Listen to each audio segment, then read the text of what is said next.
One of the things that I get asked often about is the RC reading component. So for those of you not familiar, the Robinson curriculum is focusing on the basics, reading, writing, and arithmetic. They generally do about math for 2 hours, writing for 1 hour, and then reading and vocabulary from a specific book list for 2 hours. And that's the guideline, the 2 hours. There's not really a ton of instruction in the RC course of study. So I want to give you some tips here based on the questions that I frequently hear, because here's what can happen. So you tell your kids, you give them a book from the RC book list. Maybe it's a shorter one, depending on where they are on the list, or it's something like this, Little Women. You give it to them and you say, okay, read for 2 hours. So a number of things can happen. It may not always go as you plan, as you think it's going to happen. So what if they just look at the same page over and over for the whole hour? Or what if you notice that they're just daydreaming, they're not really reading it? Or what if you tell them they have to read at least one chapter, and in 5 minutes they're like, okay, I read my chapter, I'm done. 15 minutes later or 5 minutes later, and you're left feeling with, am I doing this right? Are they not reading for 2 hours? Or I tell them to read for 2 hours, but they're only reading one page. And so you can kind of be in this gray area. So I want to help you out with this today and share with you what I think is the winning formula. So when it comes to goals, because this is a goal, you want your kids to read the RC book list, the books on the list. And of course there's room if you want to swap something out or whatever it may be, but you've got your list. The goal is for them to get through it, to read it, to understand it, to learn from it, right? So we take the whole SMART acronym when it comes to goal setting, and you want to make sure that it's specific, that it's attainable for them, that it's relevant, right? That it's time sensitive. What did I miss? Specific, measurable, attainable, relevant, time specific. And then in NLP, we also add the V for visualizing. You want to make sure you can see yourself doing it to get those feelings, that motivation going. So when we talk about being specific, you want them specifically to read from this book, to understand it, comprehend it, learn from it, right? And then when it comes to measurable, do you do one chapter? Do you do 1 hour? If you tell them to read for an hour or 2 hours, how can you really measure that?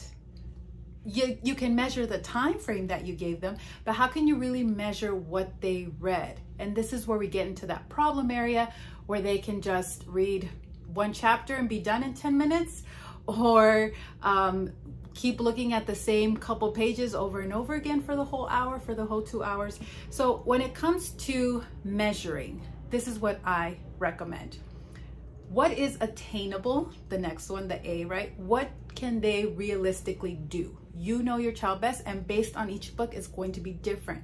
Some books, like The Tale of Solomon Owl, they may have shorter chapters, or easier to read. You know that they can easily read 2 chapters in one sitting without being too fatigued. So these books are meant to be in the instructional reading level. They're not really fun, easy books that they read, independently on their own, no big deal. They enjoy them. That's, the easy fluency level. And then there's frustration level, where out of 100 words from the page, they might not even be able to read 5 or 6 of them. That's really challenging. And when you're reading something like that, it takes a lot of energy. It's a lot of mental strain. So the sweet spot is the instructional reading level, where out of 100 words, it's not more than 2 or 3 words that they've never seen, never understood before, can't read, things like that. So that's where the book list is meant to be, in your child's instruction reading level. And it does take effort. It's not like an easy reading experience, right? So keep that in mind. How much can they realistically do in one sitting before they're just totally wiped out mentally, right? Drained. So once you know that for each book, I would recommend that you mark off with the sticky note let's say you've decided 2 chapters, well then put a sticky note after every 2 chapters. So that's going to help with the measurement. Now, again, you could give them that and they could just kind of speed read to those 2 chapters, 3 chapters in 10, 15, 20 minutes, and they're done. So what I find to be win-win is that, yes, you do that. You put that every couple chapters, right? And that will help something, especially like this, that could be a little bit overwhelming, breaks it down into little chunks. So once they get to the next point, it doesn't mean reading time is over. You still have your hour, hour and a half. You know, remember, vocabulary is also during that time. So let's say they still have another 45 minutes, an hour of reading time. They can then read books in their fluency reading, their easy reading level, the ones that they find really enjoyable, that you approve of, right? They're still somewhat educational. DK books, classic start books, choose your own adventure books even. I think those are fine. You know, just books that they're not just like Minecraft or comic books, you know, different things like that. Just things that are easy for them to read, that they enjoy, that they're interested in, sort of that interest-led part, but you know, but somewhat educational still. So that's how I would recommend that you be specific and measurable. Find out what is really achievable for them. Put a little sticky note, and then you decide, you know, you're gonna do an hour of reading time.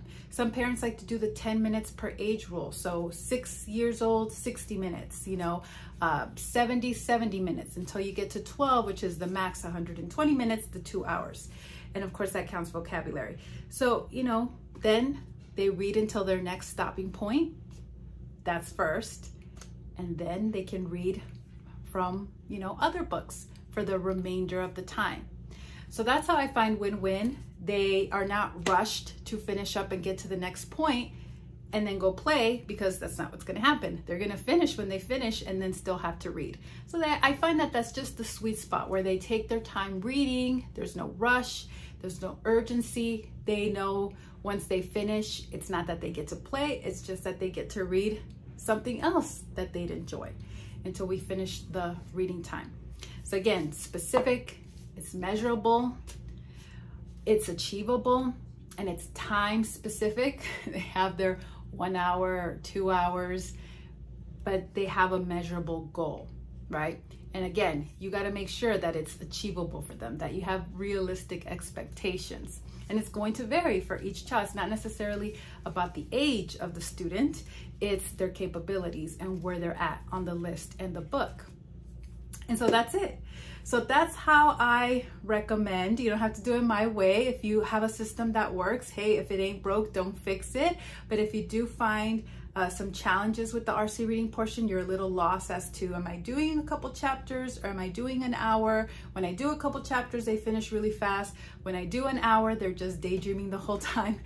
I think this is a great method to fix all of that, where they're reading a specific amount of pages, but you also have a specific amount of time. And there's sort of a win-win there, where they read their RC books and they can read some fun educational books as well. If you found this information helpful, please do me a favor and give this video a thumbs up. It really helps me out with the algorithm. I will leave some helpful links down below as well, where you can find additional information on the Robinson curriculum and some live guidance and support. Thank you so much for watching, and I think you would really like this video, but YouTube's algorithm thinks you would like this video instead. So whichever one you choose, I will see you there. Talk to you soon.